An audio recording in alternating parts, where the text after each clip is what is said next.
नमस्कार सगळ्यांना, जय जिजाऊ, जय शिवराय, जय भीम, जय निवासी साथियो. माझं नाव ॲडव्होकेट पूनम भोईर, प्रदेशाध्यक्ष भारतीय विद्यार्थिनी छात्रा प्रकोष्ठ महाराष्ट्र राज्य.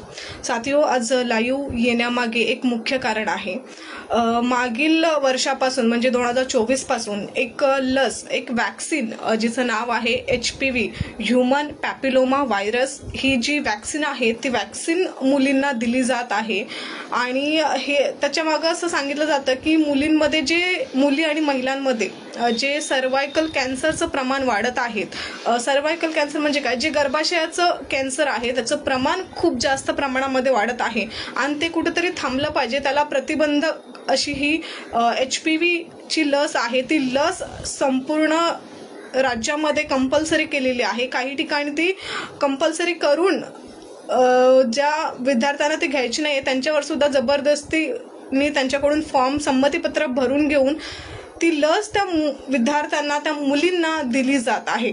साथियो, 2 मे 2022 सुप्रीम कोर्टाचं एक जजमेंट आहे, Jacob Puliyel versus union of India.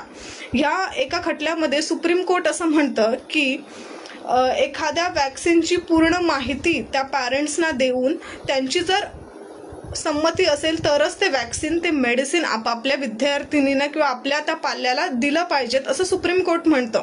म्हणजे सुप्रीम कोर्टाने क्लिअर ह्या जजमेंटमध्ये मेन्शन केलेलं आहे की एखाद्या वॅक्सिनची संपूर्ण माहिती त्या मुलीच्या, त्या विद्यार्थ्याच्या पालकांना द्यावी. त्या वॅक्सिनमध्ये कोणते घटक ॲड आहेत याची माहिती सुद्धा त्यांच्या पालकांना दिली गेली पाहिजेत.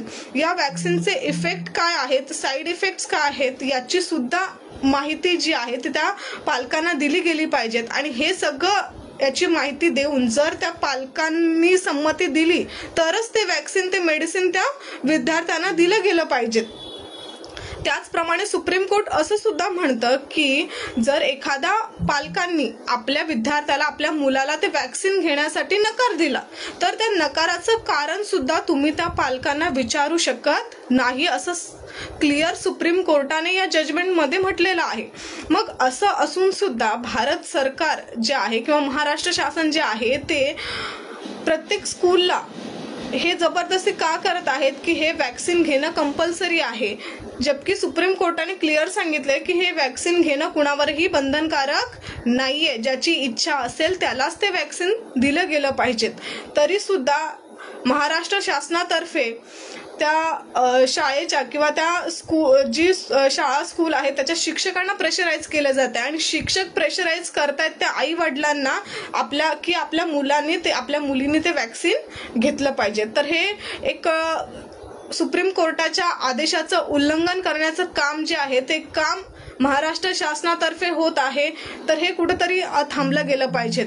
आणि असं महाराष्ट्रातील जवळजवळ ही लस जी आहे ती सर्वप्रथम पुणेमधील BG मेडिकल कॉलेज आहे, त्या मेडिकल कॉलेजमध्ये ही लस देण्यात आली. त्याच्यानंतर ती लस प्रत्येक जिल्ह्यांमध्ये ते हळूहळू प्रमाणामध्ये सगळीकडे देत आहेत. जसं की रत्नागिरीमध्ये सुद्धा त्याने हे लसीकरण केलं, त्याच्यानंतर कोल्हापूरमधील काही जिल्ह्यांमध्ये लसीकरण केलं. आणि एवढंच नाही तर हे फक्त महाराष्ट्रातच नाही, HPV वॅक्सिन जी आहे ती महाराष्ट्राच्या बाहेरची जी काही राज्य आहेत त्या राज्यांमध्ये सुद्धा HPV नावाची वॅक्सिन दिली जात आहे आणि तिथं सुद्धा सरकार कंपल्शन करत आहे. तर सरकारने कंपल्सरी करू नये आणि सरकार एक तरफ सुप्रीम कोर्टाच्या आदेशाचं हे उल्लंघन करत आहे.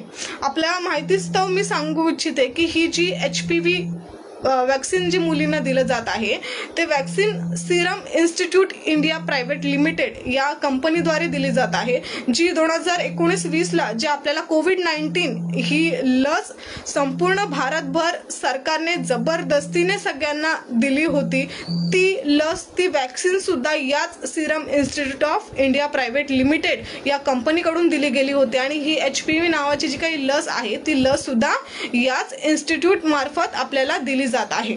तर माझी आपणा सर्वांना हीच विनंती राहील, जर आपल्या भागांमध्ये जर तुमच्या मुलीच्या शाळेमध्ये जर कुठेही HPV नावाची जर लसीकरण देण्यासाठी जर आपल्या मुलींना, आपल्या पालकांना जर प्रेशराईज करत असेल तर तुम्ही आमच्याशी संपर्क साधू शकता. आपल्या जिल्ह्यामध्ये भारतीय युवा मोर्चा, भारतीय विद्यार्थी मोर्चा, भारतीय विद्यार्थिनी छात्रा प्रकोष्ठाच्या प्रत्येक विंग आपल्या संघटनेच्या आपापल्या जिल्ह्यांमध्ये आहेत. तर आपण कोणत्याही कार्यकर्त्याला संपर्क साधू शकता आणि आपण आमच्या पेजला सुद्धा कनेक्टेड राहू शकता.